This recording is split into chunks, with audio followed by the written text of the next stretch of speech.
Berarti menurut Abang Kaisang masuk ke PSI tidak akan berpengaruh signifikan? Saya rasa belum terlihat karena ujinya nanti di tanggal 14 Februari. Pasti. Gitu, di 14 Februari itu baru bisa kita menyimpulkan ternyata memiliki dampak. Tapi apa yang disampaikan Habibur Rahman tadi, bahwa PSI dulu orang yang tidak pernah memperhitungkan, ternyata itu di mana-mana ada anggota dewannya. Gitu, walaupun belum sampai parlemen pusat ya, belum parlemen, tapi dengan keberadaan PSI hari ini itu luar biasa menurut kita. Nah, kita berharap anak-anak muda ini punya gagasan, punya idealisme, tapi jangan nanti pas ujung-ujungnya seperti perilakunya anak orang tua semua, perilaku koruptif, perilaku yang sangat birokratif, lantas perilaku yang sangat pragmatis lah, itu yang kita khawatirkan. Jadi jangan sampai badan kaum muda ini diambil tapi hanya untuk merusak generasi muda selanjutnya. Karena ini berbahaya buat kita. Kayak contohnya saya dulu pernah merasakan anak muda gitu. Dulu kita ketika 98 kita punya semangat kaum muda itu luar biasa. Dan kami tunjukkan itu sampai tua sekarang ini saya tetap berusaha untuk muda cara berpikir. Jangan sampai nanti PSI itu berpikirnya malah seperti orang tua. Secara umur muda tapi perilakunya seperti orang tua. Nah, kalau ditanya apa harapan nanti saya sebagai pendukung Prabowo, kita berharap kawan-kawan PSI ini, anak muda ini, ya Pak Prabowo kan punya komitmen terhadap kaum muda. Pak Prabowo menyampaikan berkali-kali, saya akan menjadi jembatan dan saya akan memberi jembatan emas buat kepemimpinan kaum muda.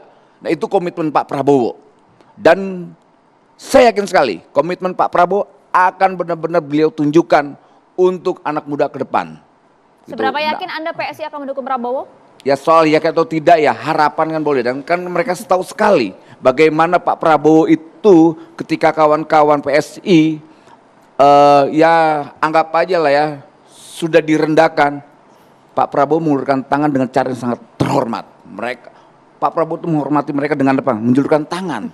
Anak muda bangkit, anak muda bangkit, itu luar biasa Pak Prabowo. Itu simbol pesan dari tokoh yang hari ini saya lihat, yang saya dukung, memberi ruang dan kesempatan untuk kaum muda untuk bangkit. Jadi Sis dengan dan apa? Bro, PSI. Kenapa? Sis dan Bro tidak perlu mengemis untuk mendapatkan dukungan ya? Anak muda nggak boleh mengemis. Oke. Anak muda tidak boleh mengemis, karena kekuasaan itu bukan cara mengemis merebutnya, dengan cara berjuang dengan mengepalkan tangan. Di sini ada anak muda Bang, kita libatkan sebelum ke Bang Ginting dan juga Bang Kodari ya. Bang Kodari, kita libatkan mahasiswa yang ingin bertanya, silakan dengan pertanyaannya. Ya, selamat malam. Perkenalkan saya Anjani dari BEM Fikom Universitas Mercu Buana. Saya ingin bertanya kepada Bang Diki dari PSI. Apakah Mas Kaisang ini menjadi ketum PSI ini merupakan suatu pilihan yang efektif bagi partai itu sendiri? Karena yang kita ketahui bahwa Mas Kaisang ini sebelumnya kan belum pernah ada atau belum pernah terjun lah ke dunia politik ini. Apalagi prosesnya dilakukan secara karbitan. Dalam waktu hitungan hari saja beliau sudah bisa dan resmi menjadi ketum di partai itu sendiri. Terima kasih. Terima kasih, langsung Mas.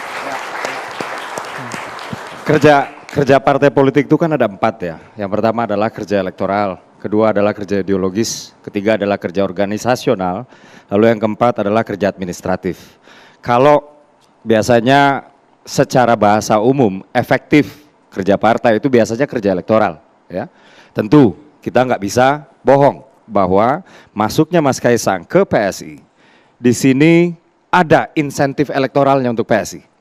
Pasti ada. Saya ambil contoh.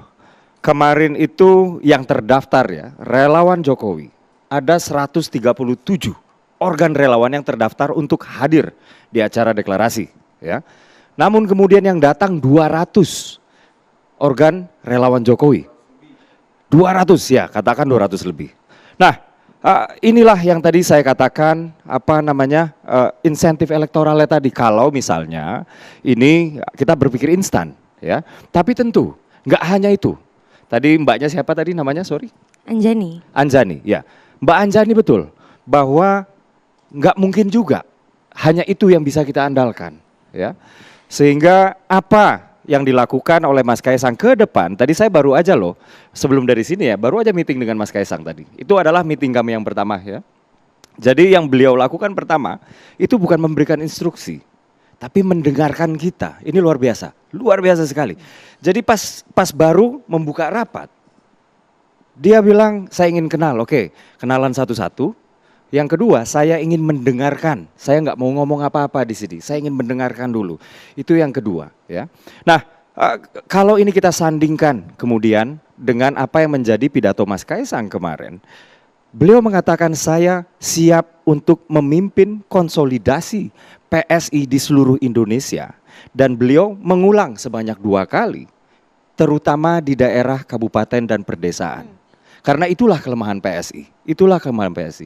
Jadi kalau misalnya saya melihatnya ya, apa yang sudah dipikirkan oleh Mas Kaisang itu adalah pemikiran efektif. Artinya kayak begini, tahun 2019 setelah PSI mendeklarasikan kegagalan kami masuk ke Senayan oleh Sis Grace Natali yang waktu itu masih menjadi ketua umum ya. Kami melakukan semacam evaluasi, termasuk saya ikut di dalamnya. Kami melakukan evaluasi itu di Bogor ya. Pada saat di Bogor kami petakan suara-suara itu. Dan yes, kami hanya populer di kalangan perkotaan. Kami hanya populer di kalangan mereka yang berusia antara 25 sampai dengan 35, misalnya seperti itu ya. Dan hanya perkotaan saja. Dan Mas Kaisang ketika dia mengatakan bahwa kita harus masuk sampai ke pelosok-pelosok hingga 2 kali. Bahkan kata kota itu nggak disinggung oleh Mas Kaisang. Dan tadi ini di follow up lagi oleh Mas Kaisang di dalam rapat tadi ya. Dan memang saya harus ke sini. Jadi kesimpulan rapat itu tadi saya nggak ikut ya. Karena rapat masih berlangsung waktu saya ke sini. Tapi Kaisang nggak marah ya Bang Uki ya? Kita boleh ke Bang Kodari dulu ini. Enggak, tapi kesimpulan saya sebentar. Iya. Kesimpulan saya adalah kalau memang Mas Kaisang nggak punya kapasitas tersebut, beliau itu tanpa diberitahu nggak mungkin bisa langsung mengidentifikasi apa yang menjadi kelemahan-kelemahan PSI. Kurang lebih seperti itu.